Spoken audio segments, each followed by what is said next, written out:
राज्यातील महानगरपालिका, नगरपालिका, नगर परिषद, नगरपंचायती यांच्या तब्बल 2 ते 5 वर्षांनंतर नुकत्याच निवडणुका झालेल्या आहेत। त्या सर्व स्थानिक संस्थांमध्ये नव्याने निवडणूक आलेले नगरसेवक व नगरसेविका यांचे मी सर्वप्रथम अभिनंदन करते। या लोकप्रतिनिधींच्या मदतीसाठी असणारे जे कर्मचारी अत्यंत अपुरे असल्याने या लोकप्रतिनिधींनी कामे कशी करावीत हा खरा गंभीर प्रश्न निर्माण झालेला आहे। अध्यक्ष महोदय, जे कर्मचारी आहेत त्यांच्यावर अनेक जबाबदाऱ्या असल्या शासनाने दिल्याने त्यांनी नेमकी किती विभाग सांभाळायचे हे करत असताना त्यांच्यावर मोठ्या प्रमाणात मानसिक दडपण येऊन अनेक कर्मचारी ताणतणावामुळे मृत्युमुखी पडत आहेत।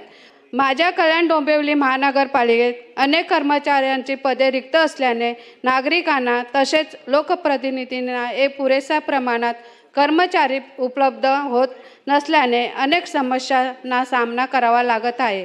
कारण एका अधिकाऱ्यावर 2-2, 3-3 जिम्मेदाऱ्या असतात आणि ते जिम्मेदारी ती सांभाळताना दुसरीकडे त्यांना लक्ष न देता अशा ज्या कर्मचारी आहेत त्याच्यामुळे ते काम करू शकत नाही दुसरे पण।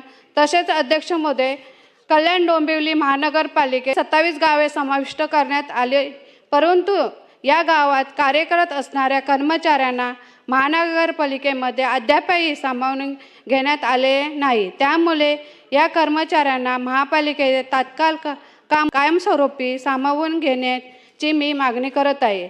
अध्यक्ष महोदय, तसेच जे कर्मचारी निवृत्त झालेले आहेत या कर्मचाऱ्यांना PF आणि ग्रॅज्युएटी तातडीने मिळत नसल्याने त्यांना अनेक समस्या येत आहेत।